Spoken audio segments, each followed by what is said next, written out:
Dun, dun, dun, dun, dun. Ooh.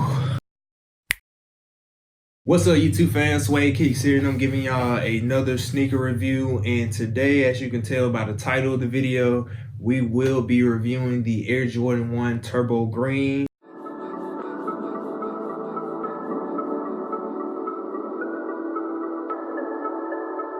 They released All-Star Weekend. Shouts out to sneakers and stuff.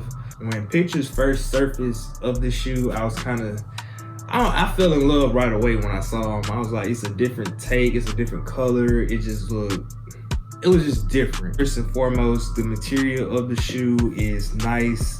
The material on the Turbo Green is almost like a distress material. I don't know what type of, it might be like a nubuck, but it's like hard or whatnot. So it's nice. It's nice. The leather on the white is kind of weird. It's not tumbled leather. I mean, you can, by just touching it, I can tell it's not that nice tumbled leather that we might get on another one. But it's okay. On the inside, you have the Nike Air. And like I said, on the tongue, you have the Nike Air in yellow and the Nike swoosh in that purple. And on the bottom, you have a gray bottom right there.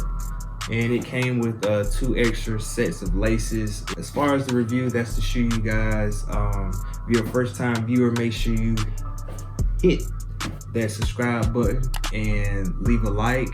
Leave a comment down below if you were able to cop these, and leave a comment. Just let me hear y'all thoughts about the shoe, you know, because the All-Star Weekend shoes kind of, you know, they can go however. They might release a retro like they did the 6s, or they might just release a new colorway. So yeah. And one more thing I forgot to mention, on the shoe they have Spring 19 Air Jordan 1 High OG. I thought that was pretty cool that they put on the shoe. But yeah, I'm blabbering on at this moment, but let's go ahead and get into the on feet of the shoe, you guys. Appreciate y'all watching this video. Swag Kicks, I'm out. Peace.